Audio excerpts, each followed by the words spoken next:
Ya, saya kira memang persepak bolaan Indonesia pada saat sekarang ini dengan adanya bans dari FIFA, artinya memang kurang menguntungkan.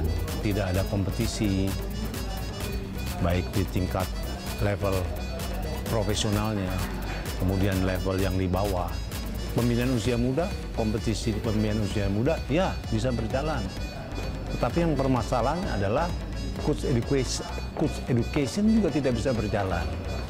Karena peran seorang pelatih di dalam pengembangan usia muda untuk mempersiapkan pemain-pemain masa datang ini sangat penting sekali.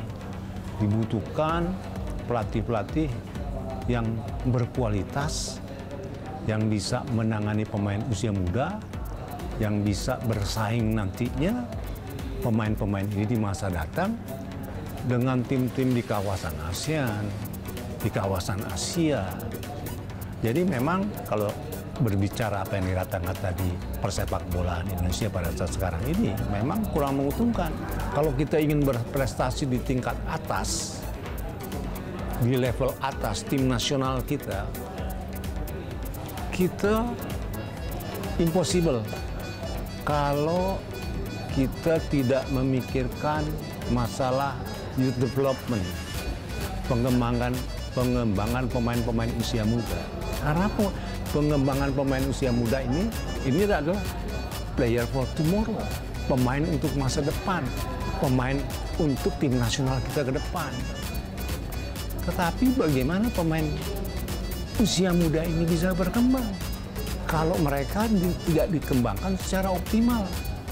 Secara optimal dalam pelatihan yang berkualitas, organisasi latihan yang bagus, kompetisi di kelompok usia muda. Tapi yang paling terpenting adalah peran seorang pelatih pemain usia muda. Dia harus tahu apa yang harus diberikan pelatihan-pelatihan kepada pemain-pemain di kelompok umurnya masing-masing. Saya kasih contoh seperti ini. Kelompok pembinaan usia muda, youth development. Ada masa yang kita sebut masa discovery, masa pengenalan. Umur 5-9 tahun, boleh kita katakan itu. Inilah masa pemain-pemain usia muda dikenalkan dengan permainan sepak bola. Mereka diberi latihan-latihan yang sifatnya fun, happy, supaya mereka menyukai sepak bola. Diberi dasar-dasar latihan sepak bola. Mereka bukan dilatih, tapi dibimbing. Kemudian ada fase kedua, umur 9-13 tahun. Ini adalah pengembangan teknik skill. Karena umur 9-13 bisa juga disebut adalah golden age of learning. Artinya umur emas untuk belajar, umur emas untuk motorik mereka. Pelatih-pelatih ini yang menangani kelompok usia ini harus tahu karakteristik ini. Harus tahu bagaimana mereka memberikan latihan teknik yang sesuai dengan perkembangan sepak bola level sekarang, top level sekarang. Karena top level sekarang, sepak bola level sekarang adalah pemain-pemain bukan hanya mempergunakan kaki, kedua belah kaki. Tapi nomor satu, harus punya kepala dulu. Harus punya, katakanlah, mereka harus tahu baca permainan, ambil keputusan, baru eksekusi dengan kaki. Kemudian sudah 9-13, 13-17 tahun. Ini peningkat pengembangan usia muda 9-13, 13-17 paling sangat penting untuk dia bisa jadi pemain bagus atau tidak. Karena umur 13 dan 17 adalah implementasi dari latihan umur 9-13 tadi, masalah tekniknya dikembangkan di dalam permainan. Jadi umur 13-17 pengembangan teknik, dan mereka juga diajarkan bagaimana momen-momen sepak bola, bertahan, menyerang, transisi. Itu kompleks sudah.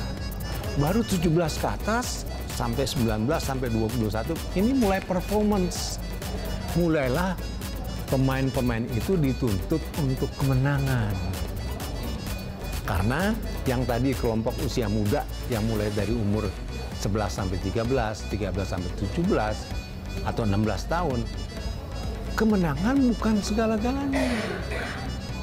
Bukan research yang dicari, tetapi bagaimana pemain-pemain ini berkembang, punya kemampuan teknik yang baik untuk nanti dipergunakan di dalam kelompok umur 17 tahun ke atas. Gitu. Kenapa di Eropa? Saya nggak bicara di Eropa, tapi contohnya kan kita bisa ambil. Kenapa di Eropa, mungkin juga Australia, Jepang, mereka bisa lebih maju sama kita? Karena mereka sudah punya pengembangan kelompok umur itu justru berada di klub profesional mereka. Mulai dari 10, 12 tahun, 14 tahun, 16 tahun, 18 tahun, sampai di tim B-nya. Sekarang yang jadi pertanyaan di Indonesia bagaimana? Kan itu kan sekarang.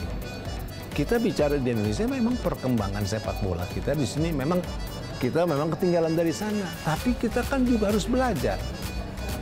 Kita memang klub-klub yang ada, klub-klub profesional yang ada di sini, katakanlah seperti tim Persib Bandung, Persija Jakarta, kan mereka juga belum punya pemain-pemain pembinaan di usia muda situ. Itu di situ. Tapi sekarang oke, kita nggak boleh bilang kita nggak punya klub-klub itu nggak punya tim pembinaan. Kita kan harus jalan terus. Oleh karena itu, menurut pendapat saya, sekarang ini kan sudah banyak sekolah-sekolah sepak bola di Indonesia. Kita sudah lihat banyak kelompok umur, kompetisi kelompok umur. Kelompok 13 tahun, kelompok 14 tahun kompetisi, kelompok 16 tahun, mereka semua berkompetisi. Gitu kan. Kompetisi itu bisa berkualitas kalau pemain-pemainnya berkualitas. Pemainnya bisa berkualitas kalau pelatihnya berkualitas. Berkualitas apa? Memberikan latihan-latihan berdasarkan dari kelompok umurnya masing-masing.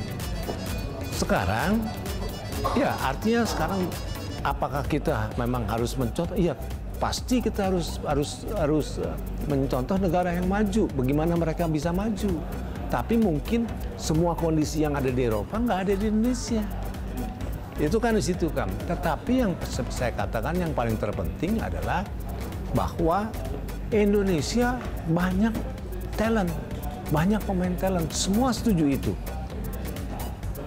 Tetapi mesti ingat bahwa pemain talent itu hanya 20%. 80% dari mereka bekerja keras. Mereka latihan yang bagus, mereka ikut kompetisi yang bagus. Baru bisa mereka nanti mengoptimalisasikan talent-talent mereka. Jadi yang ada selama ini, pemain-pemain kita hanya banyak orang berpikir kita banyak bakat. Tapi yang jadi pertanyaan, kenapa bakat-bakat itu nggak timbul ketika mereka pada usia senior? Ini kan yang jadi pertanyaan. Karena menurut pendapat saya, bakat yang tadi yang ada, yang banyak di Indonesia, belum dioptimalkan secara maksimal. Seperti itu.